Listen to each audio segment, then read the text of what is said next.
Dating apps have gone limp. Bumble is now celibate, and eHarmony is offering a love that grows on you.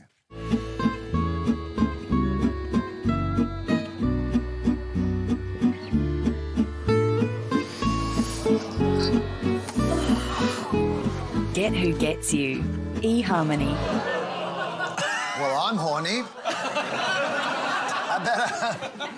A better slogan would be, once you pop, you can't stop. Can gross sell love? I mean, who are we to say what's lovable? That said, clearly I'm judging. That is disgusting.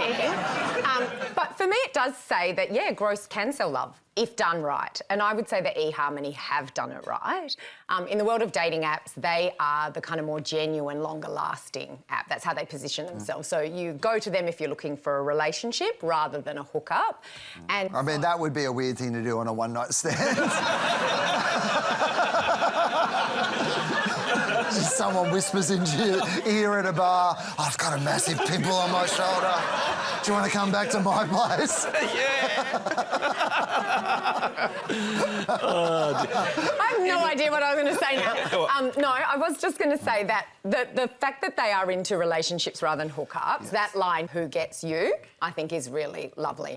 And then this ad, whilst it's a bit gross out, I think is a really lovely expression of that thought, right? It's a reminder that, you know, the beauty of a relationship is that you actually find someone who loves you warts, or in this case, pimples and all. So I think whilst gross out humour might not feel like an obvious choice, I actually do think it is the right one for eHarmony. So it doesn't feel too earnest or cheesy.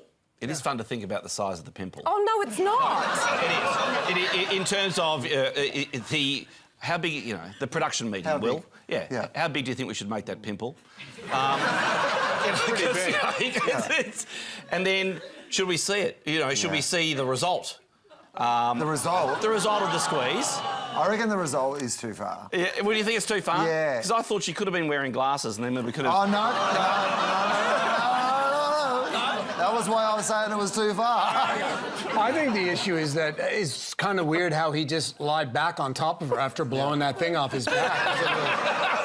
I mean, am I the only one that doesn't mind this? There's an entire, culture and TV show... Dr. Pimple Popper. That people love. Yeah. So I think it's gross for some and morbidly curious for others. Yeah, so they would have had research that says there is a large group of people that are into this. Yeah. And so it goes back to this platform that they have where it is a matching platform for individuals and they're very unique passions. I can't say that this is for me, and I'm not sure that's a pimple. That looks a little bit like a boil. I actually think they should get it lanced. But anyway, I mean, it did go a bit... I mean, they've clearly, because they want to make the point that it's like a comically big pimple, have gone to that point where you're like, is that a nipple? Is that like... The first time I watched it, I was like, people have nipples everywhere, but you still might find someone you love. Like... It sort of hit peak ripeness, I guess you would say. Yeah. And I think there's like 3 really memorable moments in that spot. Like you'll notice with her, she has this sort of come hither gesture and it's kind of flirty and suggestive and she's confident that she can get the job done. And it's clearly consensual as well. I think that there's that really interesting moment where she circles and assesses it for its ripeness and stuff. And my money is there's another critical point and it's the pop.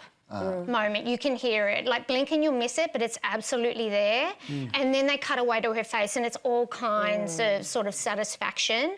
And I'm glad that they didn't go fully there. Like it's an ad loaded with suggestion, but they just had a bit of restraint on that moment because I don't want it to be seeing it all over her face. Yeah, you know who did want that? That's exactly what he wanted. That's how he wanted it to finish.